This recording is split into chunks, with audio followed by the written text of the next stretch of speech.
I've got the looks and the charm of an old movie star. Cary Grant, if you will, so I find it bizarre that this girl should refuse to step into my car. She must be shy, she'll come around, it's just a matter of time.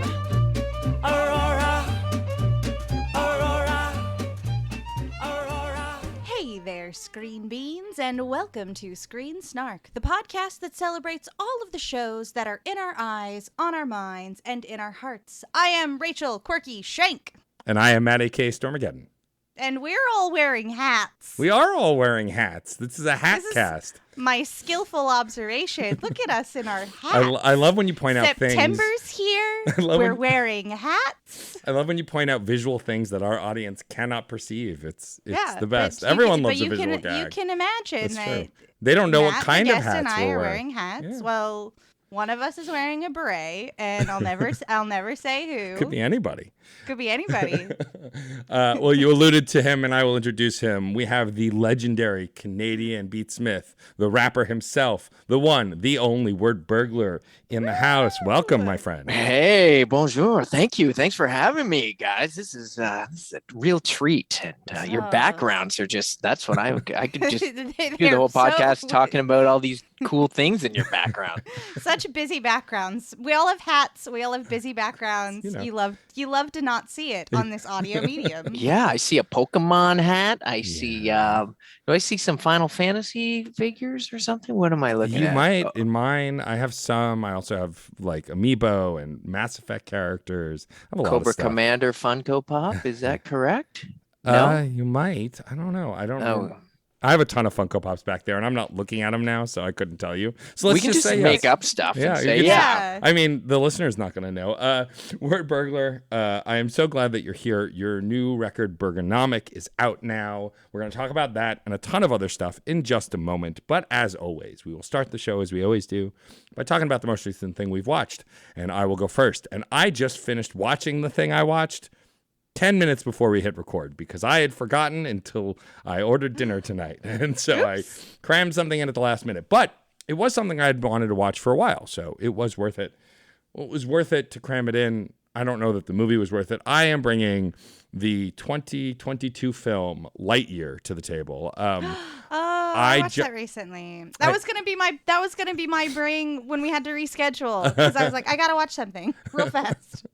I am a big Toy Story fan. All the listeners know I love all of the Toy Story movies. I'm a fan of the movies. The voice actor of Buzz Lightyear, not so much anymore. But Tim Allen can suck shit. yes, but Buzz Lightyear as a character is amazing. And so I was very excited about Lightyear. This is, for those who don't know, is the canonical movie that takes place within the Toy Story universe that spurs Andy to buy the Buzz Lightyear toy. It is the movie that created the merchandise line that the Buzz Lightyear toy is from. It was fun. It left me with a lot of questions. To start, does that mean Chris Evans exists in the Toy Story world? Or is it a different actor with Chris Evans' voice voicing Buzz? Or is this because it's CG for us, but in that world, which is a CG world, is it actual live actors? And is the actor who plays Buzz an actual person? Yes. In which case, then, what's his name? Chris Pine. I don't know. I don't know either. Honestly, the moment that title card came up and it was like, hey, just so you know, this is the movie that Andy fell in love with in 1995. I was like, this is I get that you were trying to like streamline some stuff here, but you've just made this all more confusing. What are the implications of this movie? The implications is they wanted to sell more merchandise and make more Toy Story adjacent movies because there was a Woody's Roundup TV show that they have not released actual episodes of. So like, who knows? Maybe that's next. I don't know. The movie was fine. It wasn't bad. It was predictable. It's your typical timey-wimey, oh no, I'm stuck with rookies, new recruits, got to train them to save the day kind of movie. Like, it's the hero's journey, pretty textbook. But Chris Evans is fun, and there are jokes that land. Like, all in all, I was entertained by it.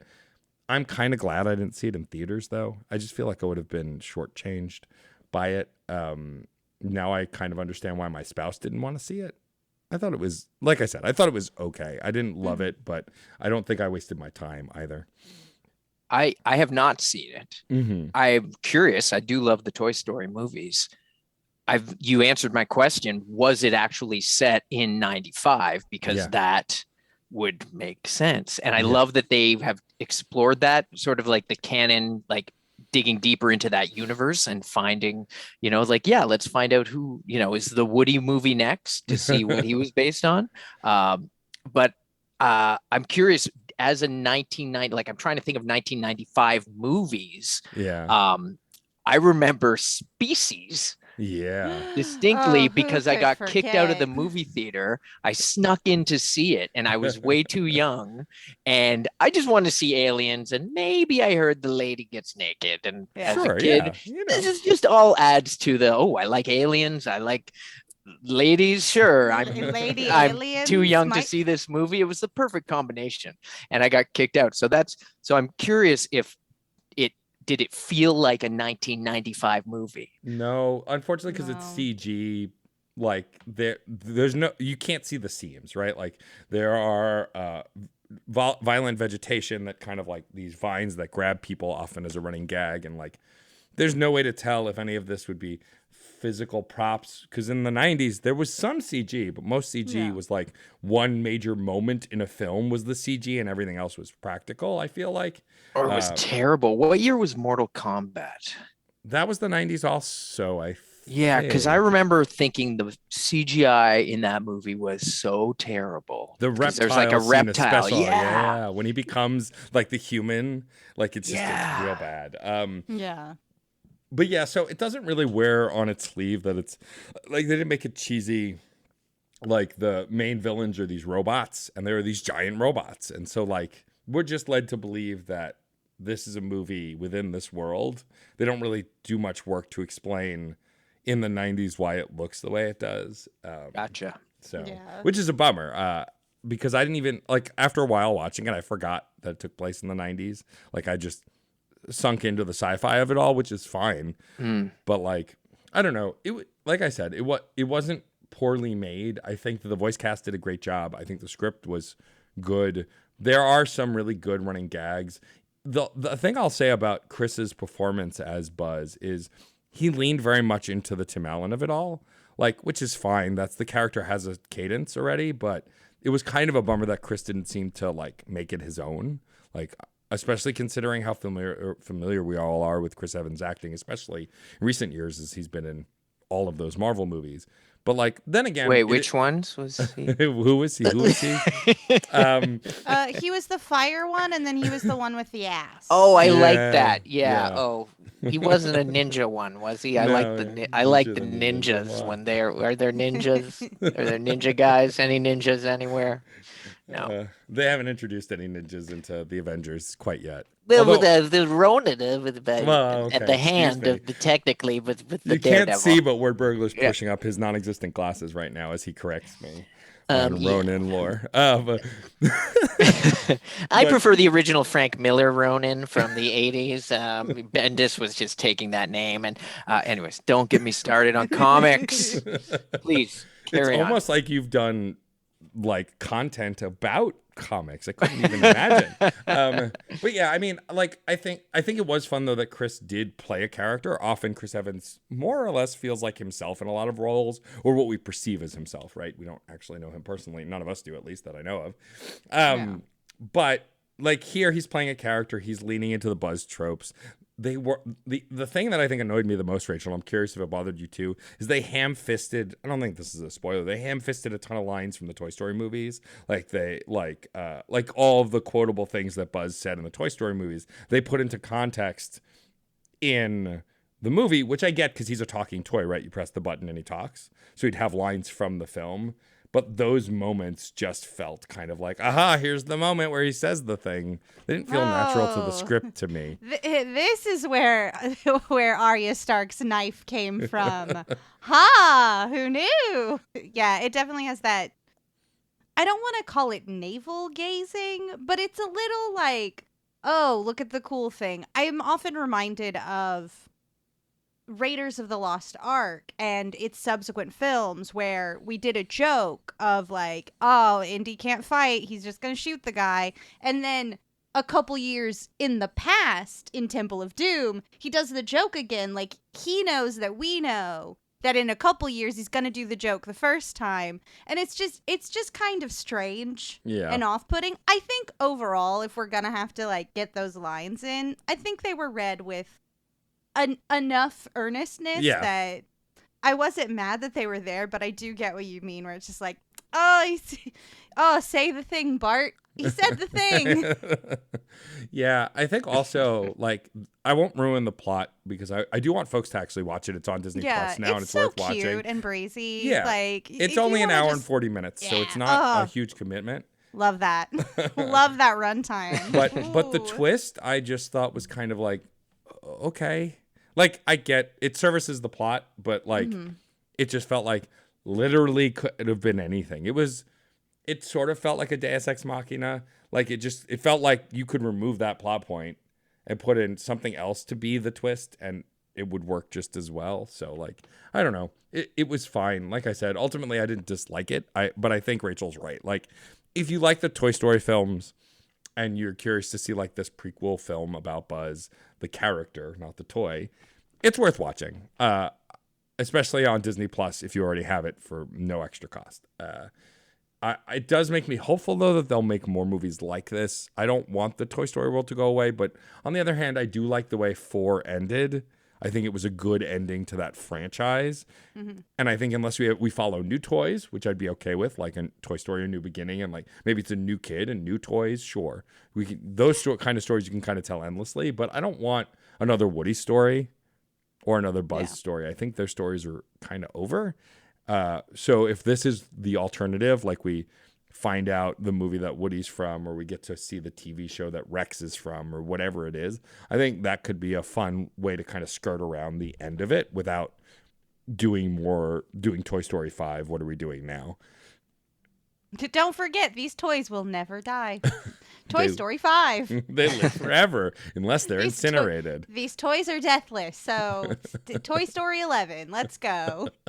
Oh God. I like you brought up the Arya Stark thing, and it as you're discussing this, it makes me think of like Better Call Saul or the new Game of Thrones, where there's like, did you ever want to know what happened? You know, do you like Game of Thrones? Well, you're going to love what happened 172 years ago before the Game of Thrones, or, like the new. So it's Disney going back and saying, let's set this up. But those character things, it sounds to me like, again, back to comics, that could be a cool graphic novel. Yeah. That could be like, here's everybody's story, or you want to know where Rex came from, where Bo Peep came from, blah, blah, blah. And here's like a quick little 8-page story, or like if they want to do the animated shorts thing. But I think for me also, it comes from a place of like, I'm tired of prequel stories. I get why we do it, right? And that said, like, I just lauded how much I loved Obi-Wan several episodes back, which I had watched and I enjoyed every minute of. And that's the exact same thing, right? They're filling in that gap that we didn't need filled in. We kind of knew where that went, but for me, it was cool to watch. I think for me, it's case by case. Like, I know we're going to eventually get to a point where they may do prequel stuff for the Marvel stuff, or they've already done that sort of with like Miss Marvel being, or Captain Marvel being before everything and then catching up to it. And it's fine, but I feel like that's kind of like a party trick that Disney pulls all too often. And like, we also got a brand new series of The Sandman, which again is, yes, from comics, but like is at least a new version of that story, and like, I'd much rather comics or other media be converted into new stuff, telling new stories. Like Boba Fett was kind of that. Mandalorian was that, as far as we know, ish. Like, it's adjacent, but it's not really tied to anything else until later on. Like, but I think a lot of these franchises tend to stick with what they know will be a success. And that's what worries me as we continue on. And we've talked about this before, is like, look, I'm excited for the X-Men to join the MCU, just like the next person. Like, Wolverine's one of my favorite characters. Hugh Jackman did a great job as him. I'm curious to see who will play him next. But like, also, X-Men's been done so many times, and it's like, all right, I guess we'll go around again. It's why I get excited for stuff like what Jordan Peele's doing, because those are all new original ideas, new IPs. which we need. And so Buzz, I think the reason Lightyear sat funny with me after finishing it today is it just reminds me of the regurgitation.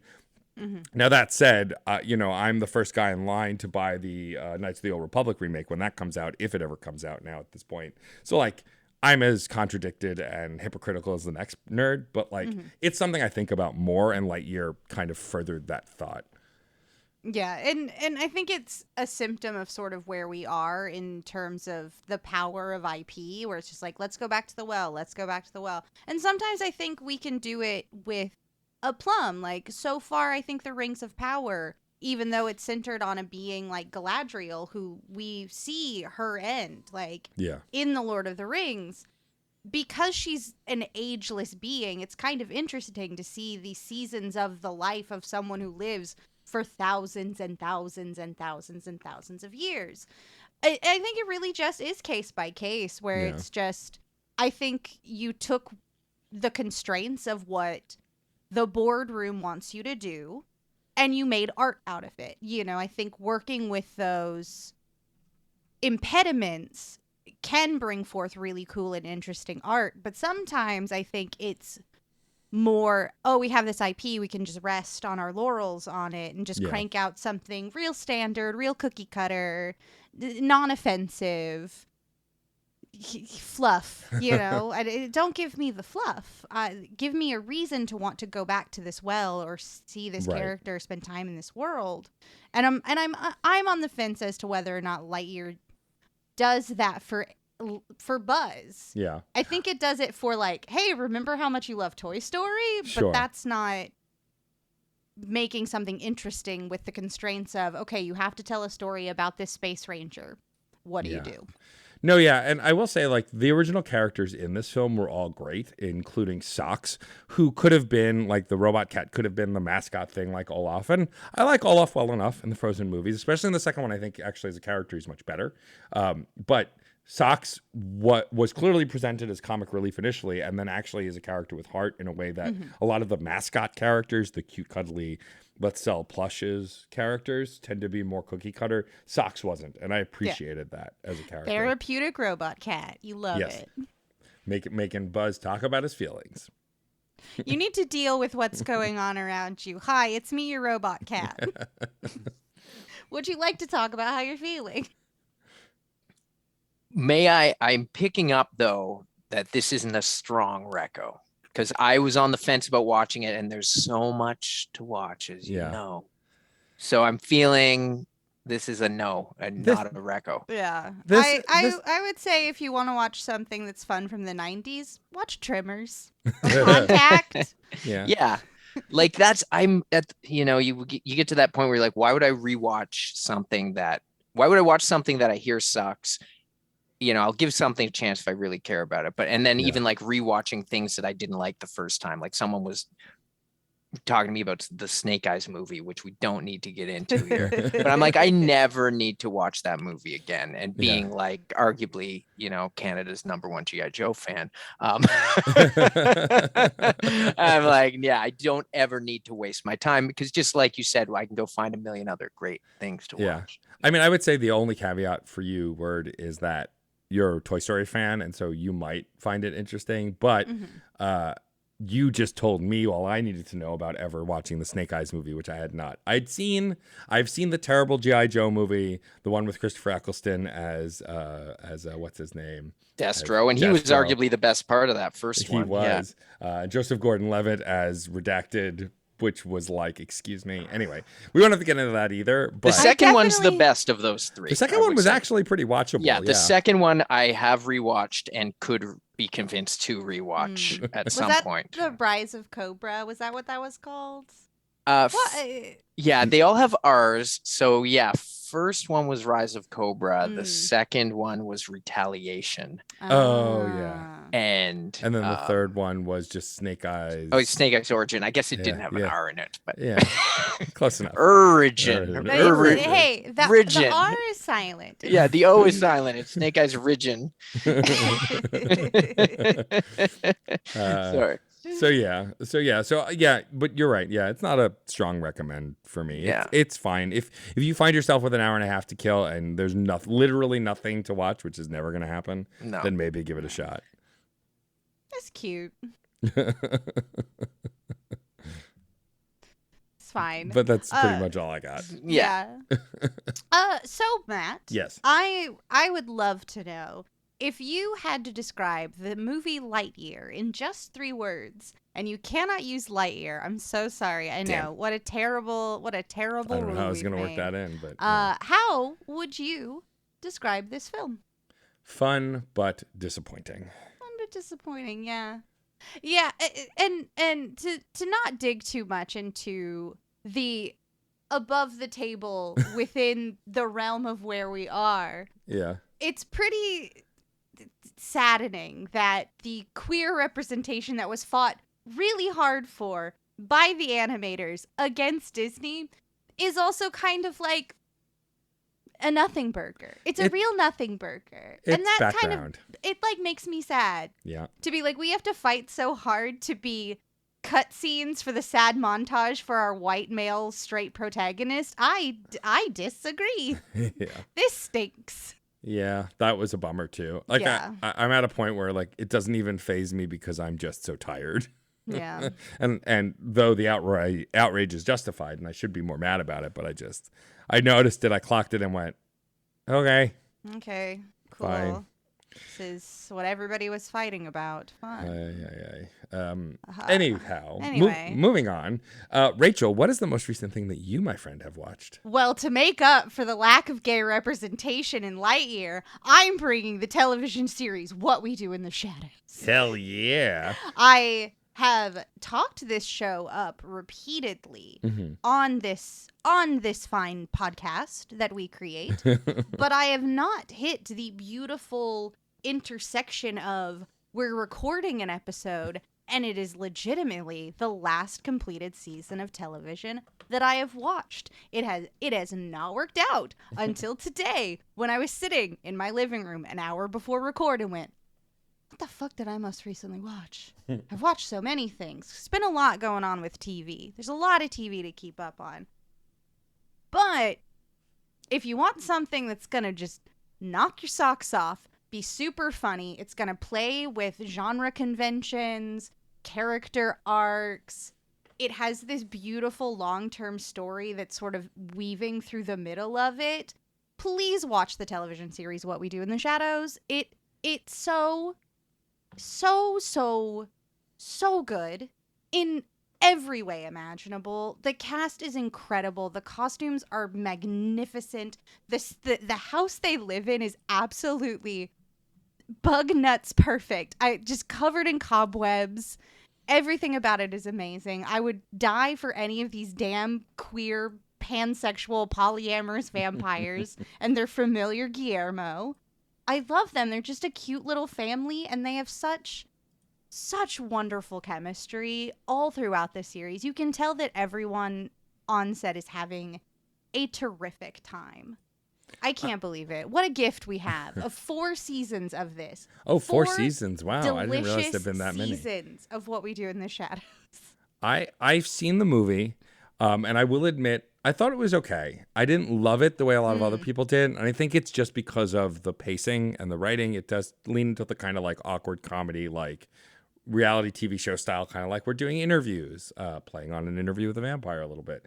And I loved the cast, of course. How can you not? But like, I didn't get really into the movie. I feel like I've heard, though, that the show is much better. It feels kind of more standardized comedy. It's still leaning into that kind of writing style, but because it's smaller pieces, it's actually a lot more watchable and a lot more enjoyable. I'm curious how the TV show compares to the movie in your experience and how you feel about it. Oh, see, I might be a bit the opposite. I Oh, think really? that the movie What We Do in the Shadows is an instant classic for me in my book. But if you write a scene where immortal, ageless, deathless vampires have to argue about dishes in a roommate scenario, I'm kind of in love with you as a concept forever. Okay. But this sort of spin-off series from that television show deals with 3 vampires and an energy vampire which is a new concept introduced into the show, living in a weird, creepy Addams Family style house on Staten Island. Amazing. Come on. And a lot of that like love of the city and like this really interesting environment of Staten Island and how it is sort of at odds with this very like Eurocentric, like old world vampire aesthetic. It's just a wonderful little culture clash that happens. One of their human friends is so funny. He's just a Staten Island bro. He's like a guy. He's got some kids. Oh, he's like best buds with Laszlo. If you've ever heard that Matt Berry sound clip where he's like, he's my good time boy, my rotten soldier, my sweet cheese. He's talking about his Staten Island friend. It's great. Yeah, and to sort of come back to that idea of representation, what I love so much about these vampires, Laszlo, Nadja, Nandor, they're so queer that nothing phases them, and it gives them great license to like be really lascivious and licentious and like disgusting in really fun and interesting ways. There's one episode where Laszlo is taking us on a tour of the shrubs that he has designed and cut, and they're all vulvas. Just shrub vulvas in the backyard, just littered amongst the really dead bodies of people that they've eaten. Death is everywhere. It's so much fun. This season, they decided to try to open a vampire nightclub. And everyone around is just like, a vampire nightclub is a bad idea. And they're like, but we'll get blood sprinklers. It'll be great.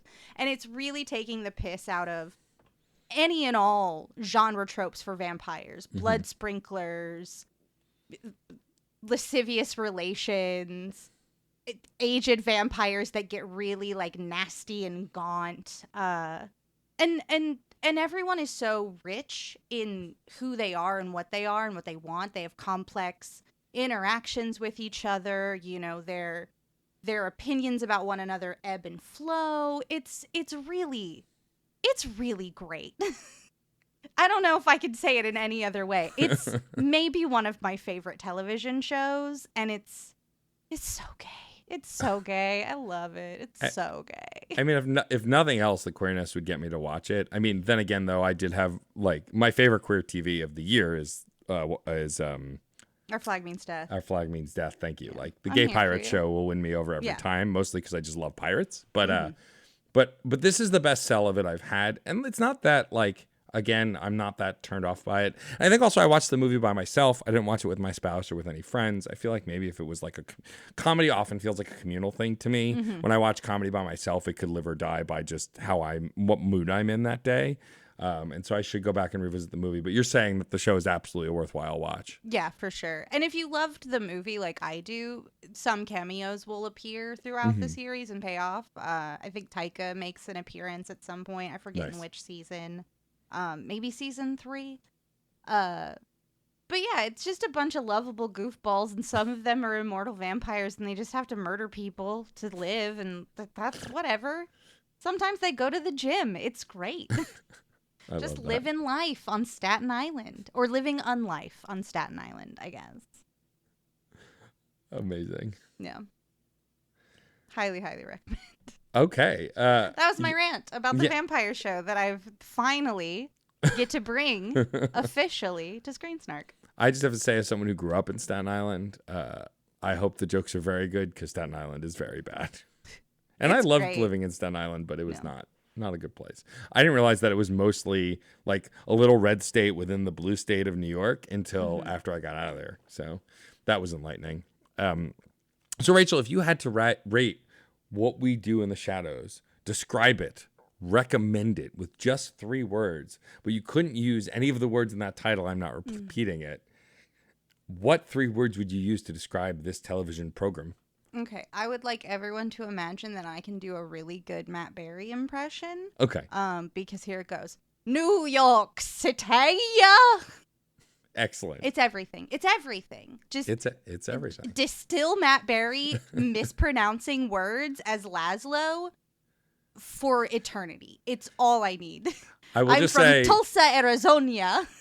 I will Cannot. say distill Matt Berry is 3 words. Distill Matt Berry, yeah. Yeah. Gay idiot vampires. If you want a better descriptor that's There you not go. just like me trying to like blow smoke up Matt Berry's ass. So yeah, I do gay idiot vampires. Nice. All right. Do you taking notes, Case? Case makes our show art. Yeah. Case is a trooper for the times where I'm like, oh, I'm on a roll. Let me give you like 6 or Give 8. you all these descriptors. Yeah. Well, now it is But our I'm incredible. still mad at you, Case. Don't forget. We're We're forever at war. It's our incredible guest's turn. So, Wordburglar, what is the show that you have brought, show or movie that you've brought to the table? Yeah. What is the most recent thing you have watched? A very tough question because I'm not sure what you have talked about, and I've watched so many shows recently: So Westworld, She-Hulk, Better Call Saul. I mean, all things I could go on about. But one show I'm curious if you have talked about before is Dark. Have you talked? We've about not Dark? talked about Dark. No. Have Please either tell. of you watched Dark? I've No. not seen Dark. Please tell us about it. Please, yes. Well, since you're giving me a form, and after Rachel's so impassioned sell on What We Do in the Shadows, which, like Stormageddon, I have seen the movie but not the show, but now I need to go and remedy that. Dark is a show that once every 5-6 years, there's one show that like just really grabs me so much, and I get so invested, and I'm just like all in. I watch so much TV like yourselves, and it's a German TV show which you can watch on Netflix. You can watch it subtitled, or like the original with subtitles, or the original, or what is it? Voiceover, American dubbed voiceover. Yeah. I recommend the subtitle, but that's your preference. It's 3 seasons. It's complete. This show started a few years ago, airing on Netflix, and season 3 started during the pandemic, or like right before. And I was so invested in the show, and I loved it so much, and I was so afraid that I might hate the ending. I did not watch the finale until recently. Oh, And I was saving. Months and months went by. And I was like, I'm finally going to do it. My wife's like, when are we going to watch the finale? I'm like, I need to just like be in the right mindset, because shows like let's say Lost, right? I was a huge Lost fan. That kind of let me down, but I've softened my opinion on it in recent years, and I will probably go back and rewatch it. But Dark, I would put up there with Lost only in the way that it's got a huge cast. Everyone has different motivations, different reasons for being involved in the story, and it involves otherworldly factors set up in a very realistic way. In the case of Dark, and this isn't really spoiling anything, but time travel is involved. Okay. And it's set in a small town, and I really don't want to spoil it because I'm trying to, because the great part about the show is the pacing and the mystery and the way that it all gets wrapped up in the end. Unlike Lost or some of these other shows, I found the ending so rewarding and paid off so well that just made me want to go back and rewatch the whole thing all over again. Because time travel, when we see it done in movies and everything, I'm always into, if you've got a movie or show about time travel, I need to see, okay, how's this working? Because I've been obsessed with it since I was a kid. And can time travel really work? This is like the one show where I've ever seen it presented in a way where I'm like, maybe with this amount of these circumstances in this universe, this could work. Maybe not in our reality, but in the reality of this TV show. And yeah, it's brilliantly acted, brilliantly written, and the writers knew what they were doing. Like, they had the ending figured out before they take you on this big long thing. So it's long. There's a lot of little pieces, but it all comes together. And the puzzle is so well laid out over 3 seasons that you don't notice it. But, I guess you're talking about Lightyear, which was obviously made up after the fact, like many years after Toy Story. They've gone back and they've done it. It's like when George Lucas did the prequels, like, well, maybe this and that happened. And it was like, really? Did you always think, was this always what you thought? Because then why can't R2-D2 fly now, or whatever? Right. He could fly, but now he can't. What happened? Yeah, It broke. Don't worry it about broke. it. It broke. So we don't need to The get. jetpack broke. Don't worry. He's an old droid. Get off his little droid back. He's been around forever. Yeah, you don't remember meeting this guy? Like you have no recollection of C3? Like, yeah. Anyways, so Dark, it just is incredibly well thought out, really well acted, really well written, gripping. The music is phenomenal, and the show itself, the mood is dark, and dark is an interesting. You have to watch the show to find out why it's called Dark. It's a bit misleading of a title because it gives you nothing. You're like, why? And I just kind of tried it on a whim. I just watched that first episode, and it pulled me right in. Highly, highly, highly recommend it. My tastes range from comedy to sci-fi to everything. Like my other favorite shows this year have probably been like Severance. I think Westworld season 4 was the best season since season 1. I love that. Big Better Call Saul fan. The Bear was the other show that if you haven't talked about, I was going to talk about. That show is phenomenal too. The Bear, highly reco. I don't want to. Someone came on with the Bear on here. Yes, correct. Keith. Yeah, previous guest Keith was on talking about it, and yeah, I do want to watch The Bear. But Dark sounds really interesting. It's funny when it comes to thriller and like sci-fi stuff. I'm hit or miss. Like sometimes drama and horror can get overwhelming, or even just like weird sci-fi. Like sometimes the X-Files was too scary for me back in the day. So like, but this does sound like the kind of thing that I would dig into. I should mention after the fact, there was time travel in Lightyear. It's explained very early. Yeah. Why there's time travel, so that may. But it's less time travel and more like a time dilation based on the theory of relativity. Fair enough. That's like true. The perception of time for someone versus the perception and movement of time for those on a planet. Yeah. It's fair. I don't know if I'd call it time travel. Fair enough. Yeah. Yeah, it's funny. And even time travel seems like not really fully like, I'm not doing justice to the show by just saying it's time travel because it's more about like the ramifications of what would really happen. We all know Back to the Future and Marty McFly when his hand starts disappearing in the picture with the guitar or whatever. Yeah. Back to the Future. I'm just sorry. I'm assuming you've heard of that film. It's the power of love. It's a curious thing. But we all remember that when he looks at the photo and somebody starts disappearing. So how would that be like? How would that work in real life? And like this show just keeps like twisting and turning, and I'm always poking out the holes and things like, I don't know about this. Like I was listening, I think you guys were talking about Only Murders in the Building maybe. Yes. And I fully enjoy that show, but I also like was really poking holes in a lot of things. I'm like, it was really frustrating me that I hate when like shows just kind of gloss over things. We're like, no, wait, the whole thing falls apart if this thing doesn't work. With Dark, it didn't have any of that. Nice. Like, at least not that I could find. And who am I to be the TV judge? But honestly, you had me at, they planned the ending and they knew how to get there, and then they ended it, and it was very satisfying. It's the best. It's the best. I can't be hurt by a bad television finale ever again. I can't. It'll break me. It'll break me fundamentally as a person. Yeah. Well, this one made me cry like at the end, like out of happiness, but also sadness that the show was not going to continue. But it was so wrapped up so perfectly. And I mean, I'm still sad about the OA, but that's a whole other thing. I don't know if you watched the OA. But I have not. My spouse has. I've heard good things. I've not seen it myself. I think it's top 3 Netflix shows they've ever done, and I still think they're running a game on us, and it's going to come back because the whole finale, your spouse probably told you, is like they enter into our world. So I keep hoping the show comes back because Netflix canceled it. Yeah. And anyways, the OA is brilliant. Yeah, Netflix has killed a bunch of shows that I've loved. I loved Altered Carbon. I thought the 2 seasons of that were great.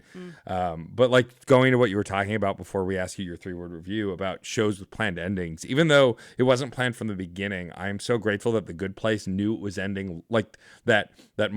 Michael Shore decided to end it before they got near it. And so when they got to it, it was so satisfying. Same with the Umbrella Academy. They've decided to end it with the next season, and they had a plan all along, more or less, for the run of the show, in concert with Gerard Way's incredible comic. And so, like, that kind of stuff I think we need more of on TV. These complete stories that just we're not going to just go on indefinitely forever until the actors get tired of working together and we have to cancel the show. Like, it's nice. And that interests me more about Dark than anything else, to know that it's complete and to know that I can get through it and enjoy it. And it's not 35 seasons like Supernatural is. Oh, it's beautiful. Supernatural ended at season 5 for me. Thank you. Goodbye. Good job. Is that still going? No, it ended. It ended finally at season 11. Something like that, or I think got higher than that. yeah, I feel think like it was like 18 14. or 19. Yeah. I have no idea. Oh my gosh. It was No a lot. idea. I just after Sam Winchester died the first time, I was like, that was very satisfying. Honestly, kind of sad, but I like it. Yeah. I don't know how many other times he died. I know he I'm did sure that one plenty. time. Oh boy, some real Buffy shit happened over there on Supernatural. Huh? Well, Wordburglar, if you had to describe dark without using the word dark, but using any other words in the English language, Or what in the 3 German words language would you? if you want. Oh yeah, sure. If you want to use some German Oh, words in too. fact, I don't. My German's not that great, even though I was watching it with the subtitles. You'd think I could have picked up more. 3 words. Well, I think we just said it. The end rewards. Yeah, I like that. The end rewards. Well said. That Boom, review mic drop. sent me. I popped real And hard that for actually, it describes the show, and it also describes the plot and all right. the philosophical question of the end. There we go. We're getting really deep. Layers It's on deep, man. layers. That show it's fantastic. Wow, So I I'm feel gonna deep- follow whatever they do next. Absolutely. I feel deeply embarrassed that my 3-word review was gay idiot vampires, but Look, here we are. we're all using our language as we best can. You know, there's no right answer here. Well, thank you for that, Wordburglar. I'm so excited to have you on the show. You reached out to me because your new record was out, Bergonomic, and you wanted to chat with me again. You were, of course, a guest on Autographs once before, and I was like, I have a better idea. Let's bring you on my other show because I have too many podcasts, and here you are. I love this new album so much. I feel like every one of your albums just steps up not only your wordplay and your beats, but like just content of the tracks. I'm just fascinated by your writing process. Like, do you create these albums whole hog and then kind of just realize this is an album and push it out? Or is it song by song? Do you plan ahead? Like, how do you conceive? Because all of these records seem to have this complete flow. Like, even Spaceverse kind of has this narrative through line through it. Like, how do you pull these things together? Wow. Well, thank you. And first of all, I just made the album so I could get on a podcast with please you. get I mean, me. that was really That's- why I made the album. Get again. outta here. And now you, Rachel, as well, of course. I just am always trying to make my new favorite song. Every Right. track, like I just, I'm writing every day. I'm constantly have ideas. I have some of the ideas on this album were things I had years and years ago. Some of them just came to me, a month before I finished the album. And it's just, I was recording a ton throughout the whole pandemic. I think I had close to 30 songs at least written. I have a few other albums that are brewing as well. And I was just constantly writing, and Bergonomic was, I knew what I wanted it to be, and I knew when I just had a feeling I would know when it was ready. Uh-huh. And I wanted, it's definitely heavy on concepts, which I love. Like, it's probably more so than other albums. It's having so many individual concepts, because I think 90% of the album are all just concept tracks, but I wanted them all to complement each other. So if one concept track was maybe a little darker, I wanted one to be a bit more lighter, and they're all just fun for me to write. So I try and make them all fun and enjoyable. And I mean, the hardest part is editing. So editing down 30 tracks to 15 tracks, and then just picking my favorites. It's like the ones that went together really well. I don't know. I knew like when you talk about Space Verse, or like if I've got Welcome to Cobra Island, those I definitely think of as like a full concept album. And Right. Bergonomic is a concept album in the fact that it's an album full of different concepts. And yeah, I feel it's my best album yet. And I think I was able to, occasionally albums have like repeat tracks. Like I love storytelling songs. I love songs where I'm just rhyming for the sake of rhyming and saying crazy rhymes. Yeah. I love every kind of thing, but you don't want to, when making an album like this, I didn't want to overpower it one way or the other. So I like to think every song on the album really earned its place and is a true individual and can kind of stand out on its own. And they were just really fun for me to make. And I'm trying to make songs that I've never heard anyone else really make before. And I just want to do my own thing and delving into my past and the future. And yeah, this is a really long answer. So. I don't mind really all that. Kind of all over the place with it. It's very interesting that we were sort of joking before we hit record. Bergonomic is sort of a play on ergonomic. And this idea of like, I have a bunch of different flavors on this album. So like, you're going to find the one that like, hopefully meshes with you as an individual. I think that's really cool. You were describing it and I was like, it's kind of like assembling a salad, like you got like some leafy greens, like maybe something for like a crunch or some tart, like, and all the flavors, even though they're individual, they come together and they're quite delicious. So if you'd like to say that your album is a delicious mixed salad, by all means. Exactly. It's like a dessert salad, Yeah. Exactly. With the Jello in it, yeah. Midwestern moms love making them. Yeah, exactly. I mean, I actually, it felt like, and I said this in the liner notes, because I actually have liner notes in the CD we made. What? Yeah, you have a whole track about CDs being back on this whole album. They just arrived, and this is a 28-page booklet for the listeners at home who can't see, but it's all different art. It's 28 pages of, every song has its own theme with lyrics and different comic artists I know did it. But yeah, in the liner notes, I was just writing them out, and it was like a game of Tetris. Like every song fit into that spot that I needed, and then they all landed into place, and it was like, the whole screen lit up and disappeared and the album went out. I love that. It was exactly like a Tetris game. Like that's when I knew every song was like, this is right. So speaking of video game references, I do have to ask what it feels like to be a known Sega hater, someone who just goes out of their way to hate on the Sega Genesis. So I'm being a little facetious, but you do have a song on the record with the incredible Mega Ran doing yet another awesome video game track with him. This one called Sega Was Bad. And it's like this realization in real time of you and Mega Ran rapping about how much you loved the Sega, but when compared to the Super Nintendo, was bad, was just didn't have the quality of games that the Super Nintendo did. That must come from a childhood of did you have both consoles? Because I, as a kid, I had Super Nintendo, but I got it after I had a Sega for a long time and towards the end of its life cycle. Like, I didn't have Super Nintendo growing up. I'm guessing you grew up with Sega?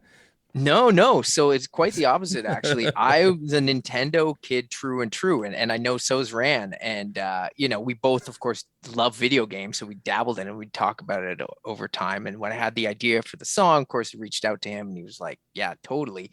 But that's the true thing. I mean, I had an NES, the 8-bit Nintendo. And I remember like the year I got NES is when Genesis like came out. And it was like the bad system. Like everything we talk about in the song, anyone who knows like their video game histories, I'm sure is well familiar with it, that Sega really, with the Genesis, they just were like, no, we're like for the, you want to be the cool real kid. Gamers. Yeah. And it like was, as like a young kid, like I don't know, 8 years old or something, like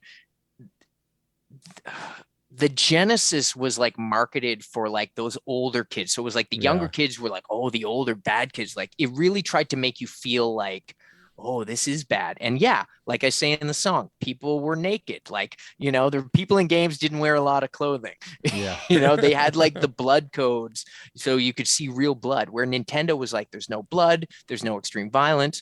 And look, I got a Super Nintendo, and to this day, Super Nintendo is my favorite system of all time. One of the I'm best. still going back and finding the old Japanese games that never came out here, and I'm like playing the ROMs or like trying to just play on Super Famicom.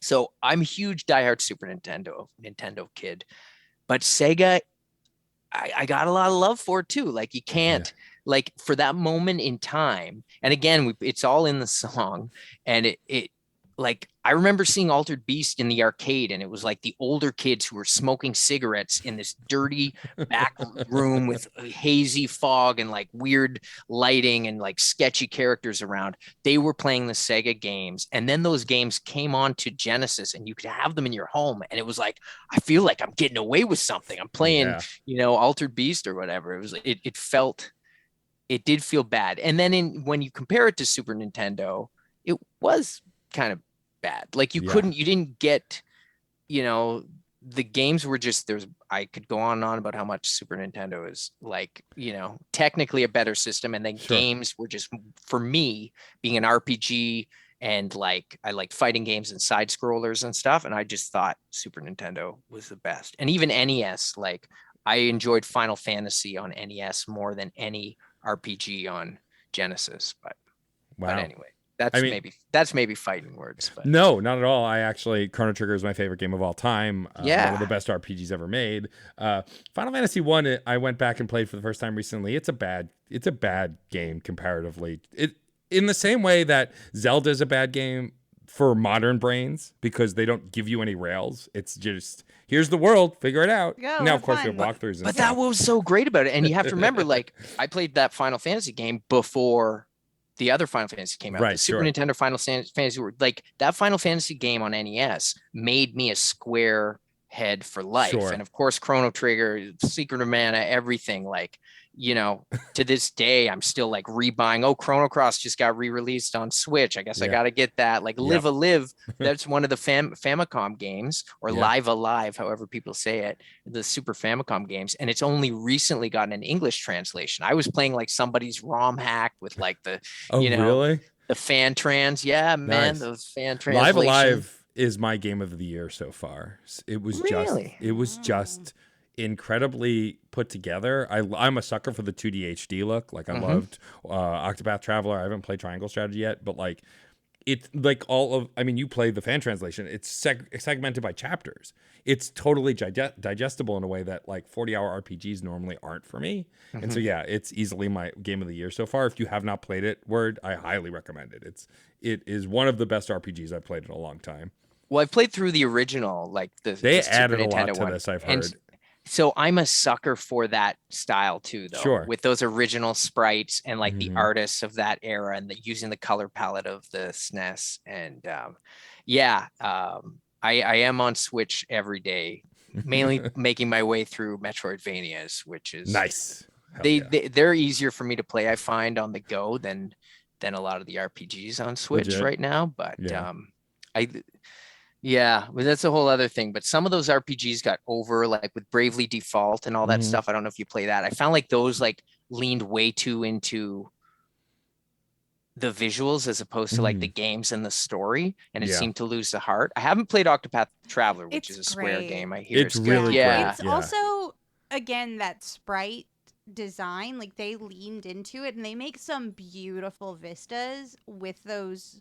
Like with that, I don't know if they're actually using the same tools to build those sprites. I don't know what system they designed this game on, but like I was streaming that for a while and I would just stop and go, look at the water. How the light, they made the light glint off the water in this game where everyone is tiny little sprite people just like bouncing. It's gorgeous. It's really cool. It's also super digestible because again, it's broken into those 8 main character arcs and you sort of like build your party as you follow through the map. It's great. I got it in like 2018 and didn't start playing it till this year, and like it rules.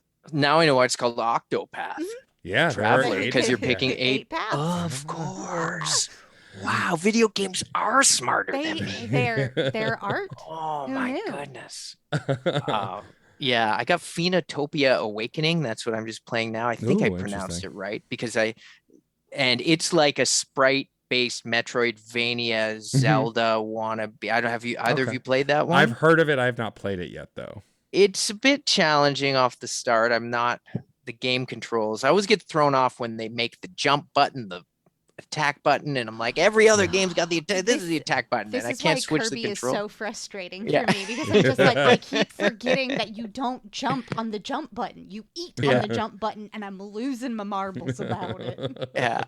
Oh man. I just beat. If you like Metroidvanias, I just beat the Record of Lodoss War Deedlit in Wonder Labyrinth, which I haven't heard of that. I've said, yeah, and you wouldn't remember it because the title sounds like every word in it is trying to kill each other. Because it's like Deedlit in Wonder Labyrinth, Record of Lodoss War. Like what? It's inspired by an old anime, and it's like the game company had the rights. Hey, we have the rights to this anime game, but we just want to make a Symphony of the Night clone, and it's awesome. If you love Castlevania and Metroidvanias, it's great, and it was like dirt cheap on Switch, but it's pretty short too. But I like just beat that last night. So I currently just dived into the Shantae series. I was at PAX West recently, and Limited Run was there, and so I got the first 2 games as these special boxes, the Switch ports, and then I had already played Half Genie Hero years ago. Friend of the show Jeff Moonen lent me a copy, and I loved it, and so I want to go back and play them all now. And they're all, well, at least the first one so far is this kind of wonky Metroidvania. It's really interesting. I'm really enjoying it so far.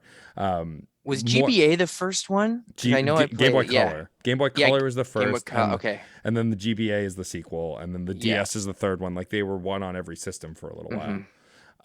But they're fun. I really love Shantae. I love Way Forward. I'm a big fan of theirs.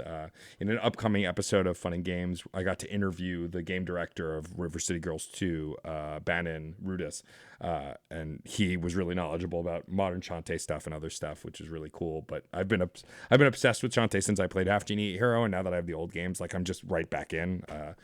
Highly recommend those. We're not on the video game podcast. Sorry. Yeah. It's okay. We'll get you there. I can talk about my album anytime. I just want to tell you about video games. I love video games.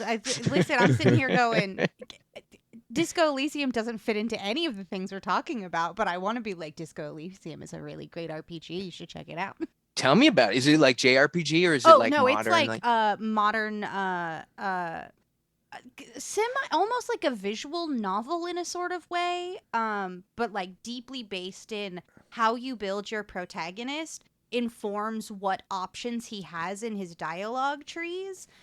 And he's a washed up cop in this imaginary like post-revolutionary place, and he's solving a murder, but the night before he wakes up in the game, he has drunk himself into oblivion. He cannot remember who he is. So you're kind of learning who he is as a person while solving this murder, and also dealing with like political ideologies like communism and fascism, centrism, moralism, and you're just kind of interacting with all of the characters that live here. And it's a point and click RPG. So like no combat, I don't think there is even any quick time actions in it. It's really, you're just exploring this world by asking people in this district weird questions, and it's like beautifully written and elegantly voice acted. It's so, I'm on my second playthrough of it. It's so good, and depending on how you choose this character, your story could go completely different directions. It's real neat. So it's like Disco Path Traveler. It's kind of like Disco Path Traveler, a little bit. Yeah. Where, how intelligent do you want to make your boy? Okay, cool. He knows things. Or do you just want to make him a big tank and he is dumb as fuck, but he'll like kick your ass? Then he's got other options. It's really, really cool and like super artsy and strange, and I love it. Oh, it's an art PG. An art PG. You just got all the puns today. Beautiful, like brush. It's almost designs. like words are your business. Yeah. It's almost like you rhyme your business. Yeah. It's like if someone looked at Secret of Monkey Island and went, "We can make this more fucked up." Yeah. Well, I like the old like Maniac Mansion, Day of the Tentacle, that kind of like that's point and click, I guess. It's a similar kind of vibe for this game too. I haven't finished it, but I played a bunch of it. Not to be a killjoy and take it back to the album, but I want to promote this awesome thing that you've worked on. Yeah, it's important. My album is the opposite of killjoy. It is a birth joy. It is a birth joy. If I can be so. birth. bold. Yes. I love you were talking about the different concepts, and I love the narrative tracks you do. You've done this a bunch of times. You've been on tracks with like Frontalot, who does narrative tracks. And some of my particularly favorite narrative tracks are when they're ridiculous, or like, for example, your good friend and mine, Jesse Dangerously, you bring on your posse cut track to be an absolute jackass and asshole to you. And like when things like that come up where it's not just writing a verse and like kind of having free form, it's like there's a narrative. Do you say, hey Jesse, I need you to write this verse where you're going to be a jerk to me? Or do you just say, hey Jesse, I have this posse cut track I want to do that's kind of meta, can you write something? Like, do you give them the freedom, or do you kind of give him direction? Yeah, I give everyone the freedom. I mean, so that track, Want to Be on My Posse Cut, I had the idea in my head that like what it's like making a posse cut, like when you're trying to, because I love posse cuts, you know. For those unfamiliar, they're those rap songs where you get a bunch of different people all rapping, usually trying to stick to a theme, and sometimes people are just like rapping one after another, like which I also love, and I do that on Backburner, which we just put out our third album. Shameless plug, go get Backburner Continuum. So for that track, I gave everyone sort of the parameters. So it's like the idea of starting a posse cut, showing up at the studio, hearing a new beat, talking to the producer. So I needed a producer who also raps and makes a beat, and that's Timbuktu. And so we're rapping about the beat, and I'm like, what I want to do with the beat and where we want to go, what I want to do with the song. Then I'm like, all right, I got to round up some rappers. And so then I told Touch, who comes on second on the track, I was like, so I'm going to be calling you and asking you to be on my song. And I don't want to spoil too much to the listeners who haven't heard it. But yeah, in Jesse's case, and in all the cases, I worked with each of the people on it. Like I told them the idea, and I was like, so how would you want to play this? What do you think? And of course, Jesse brought the most hilarious, Jesse gets it instantly, and we've been friends since forever. We're basically babies and have done so many songs together. So he instantly, and he knows how I work. Yeah. And he got what I was going for, and he really played up that being a jerk and just like coming in, like playing that character who overpowers. Oh, I know this is your posse cut, but let me tell you how to do this, and let me, do it this way, and let me blah blah blah blah. I'm like, no, and there's that funny twist on there. So I whenever I collaborate with people, I do want it to be a full collaboration and say, here's the idea I have. What's your take? What's your think? And sometimes I'll just be like, just go, come back, stick to this. Usually I don't really,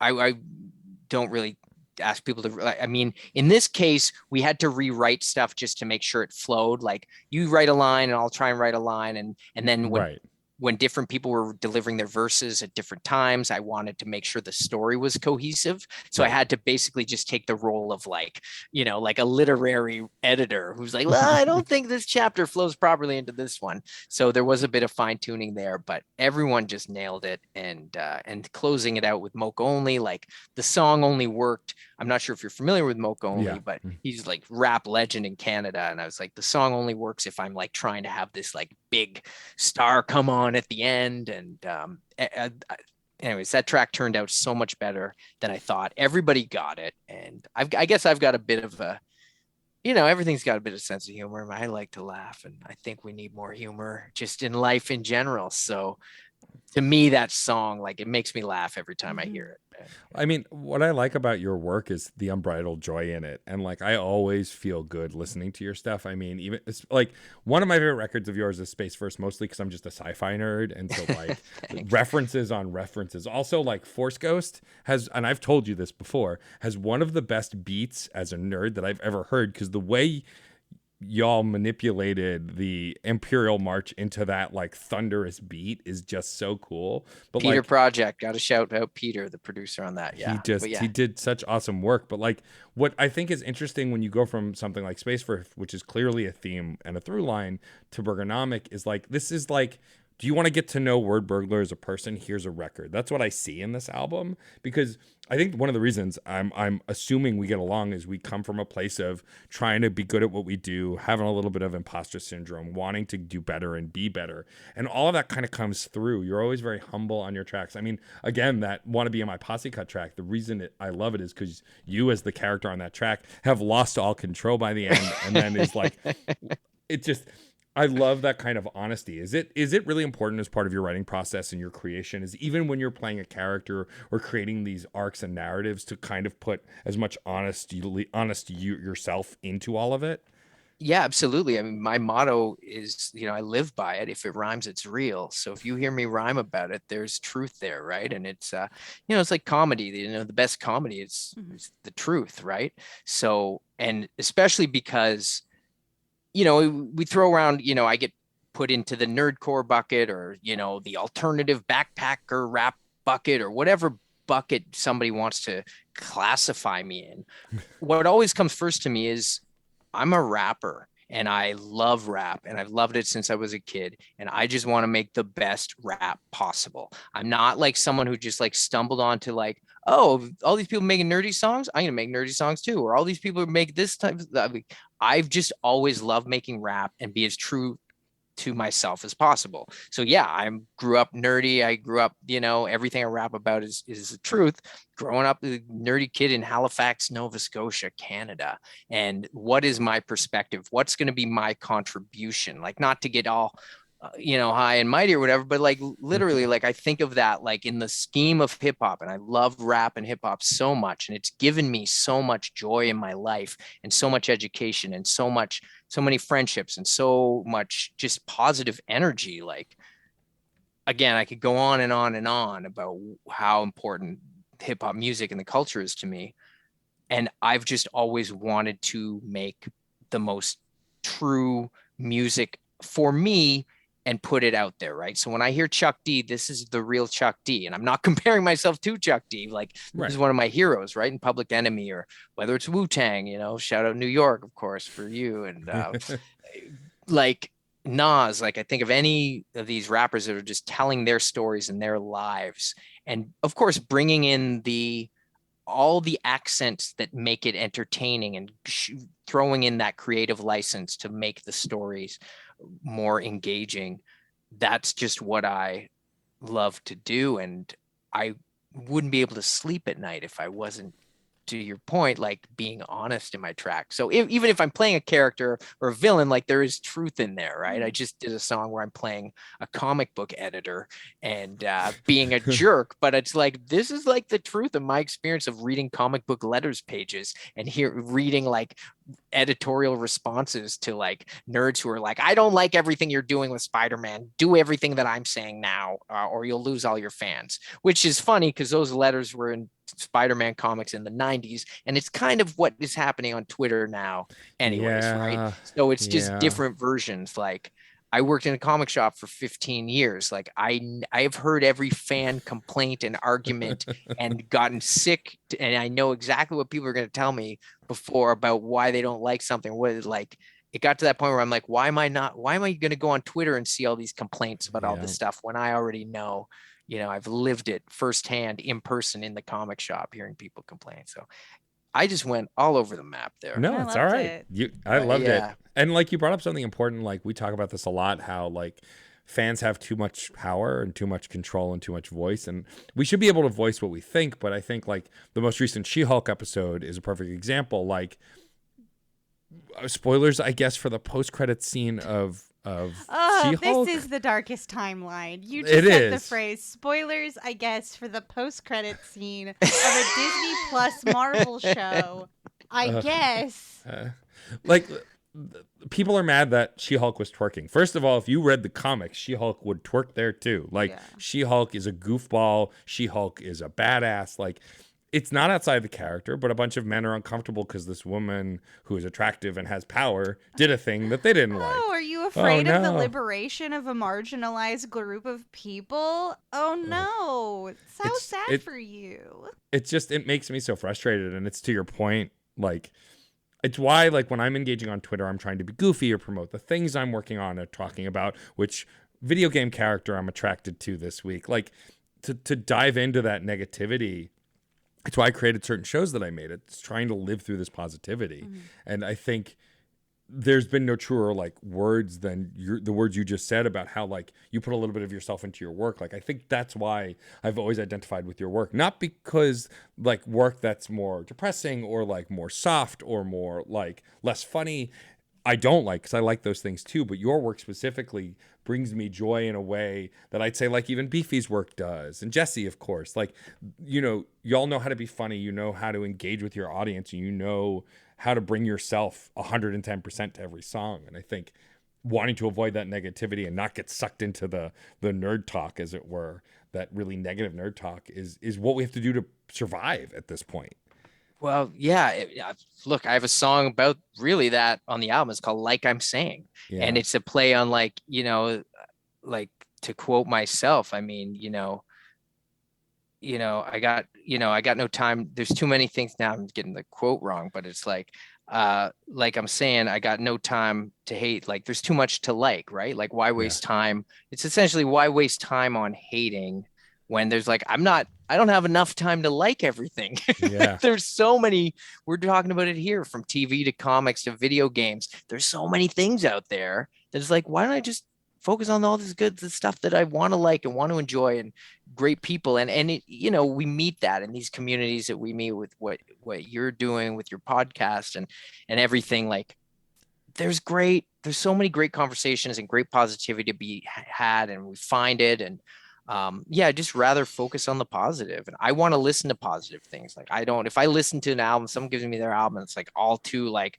negative and angry or whatever, I'm like, I don't need this. Like the real world has got enough stuff trying to crush me every day that if I'm going to put something out into the world, I want to share. Because like I say, it is all coming from a place of love and fun, and I just want that to be out there.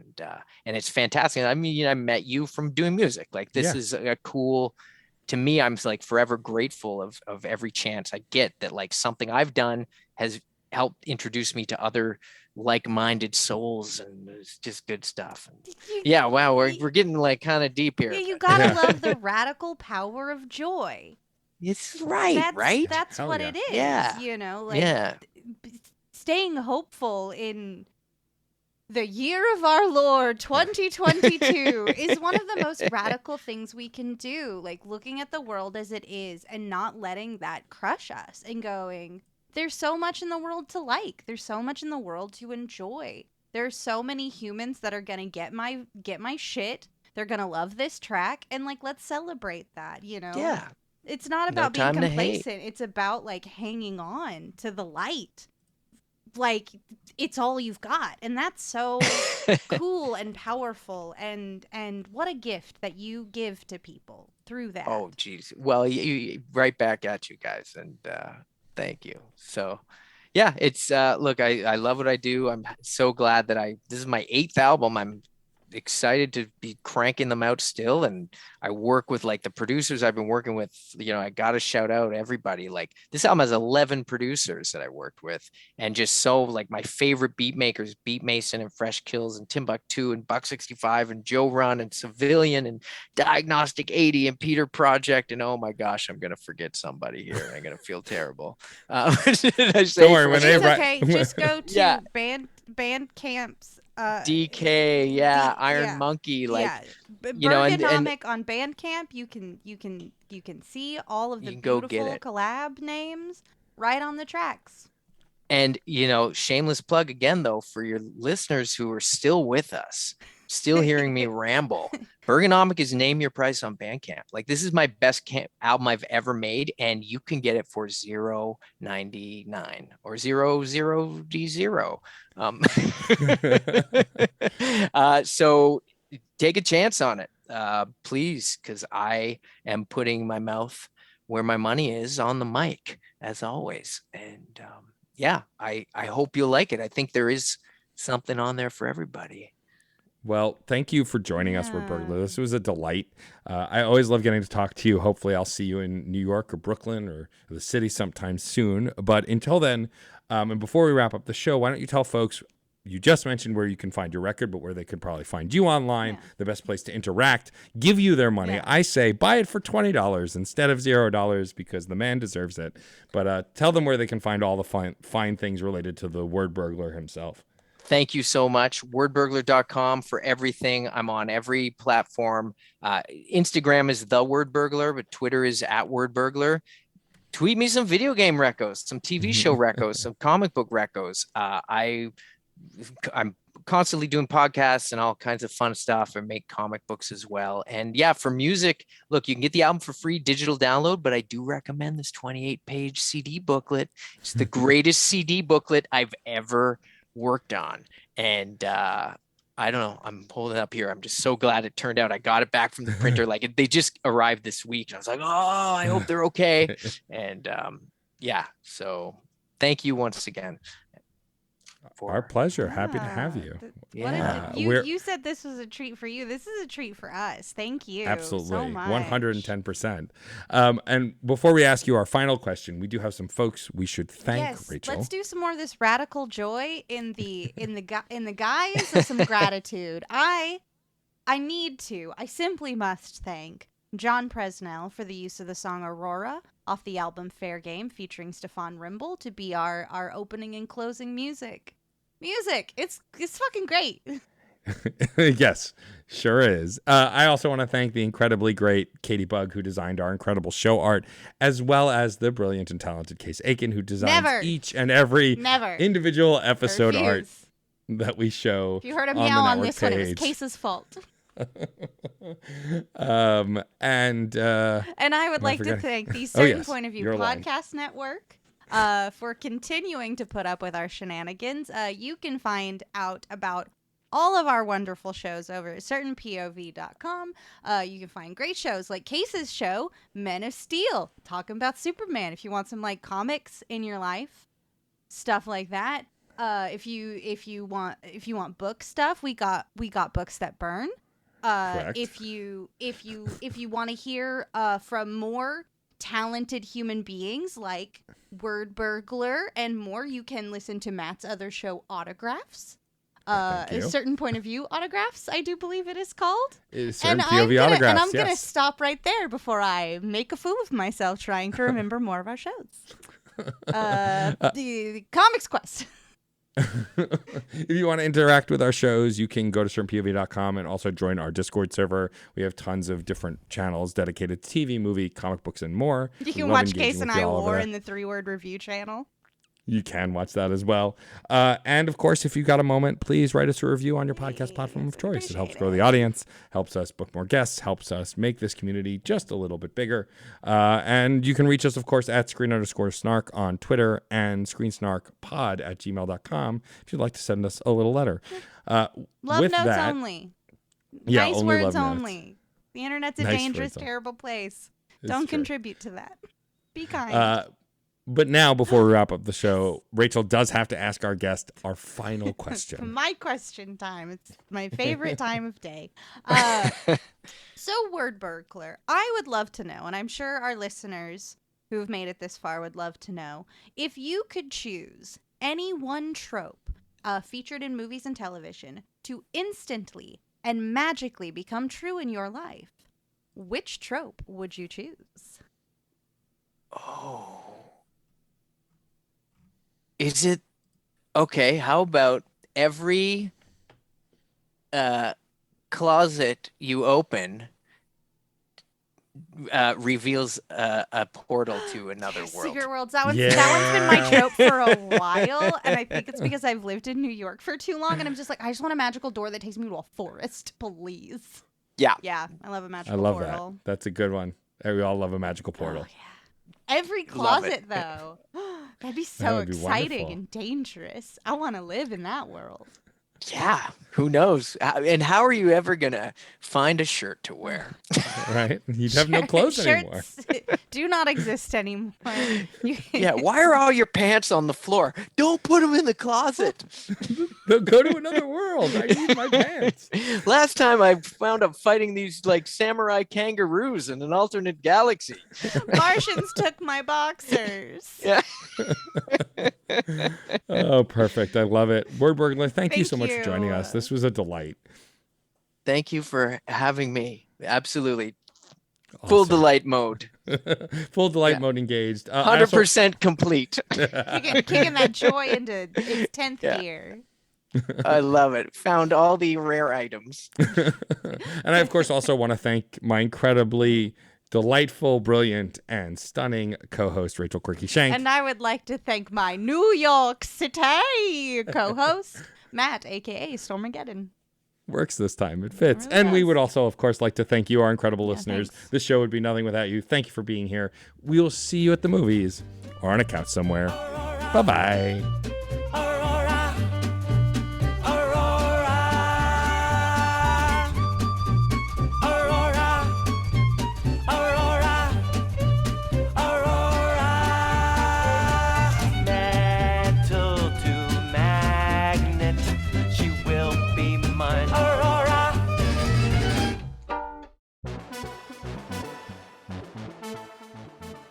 Have you ever sat on a long commute or a dull day in the office and let your mind wander back to the days of rectangle pizza, bowls and bowls of sugar cereal, and gushing over your favorite cartoons and movies in school, and worry that those favorites from childhood won't hold up today? Well, the Saturday Morning Confidential podcast answers those questions for you. Host Maddie Limerick sits down with artists and creators of today to pull back the veil of nostalgia to talk about what's great and what we would change in hindsight years later. So pull on your comfiest PJs, pour yourself a bowl of your favorite cereal, and take a deep dive into the files of Saturday Morning Confidential. Releasing bi-weekly on Saturdays, available on your favorite podcast platforms and at certainpov.com.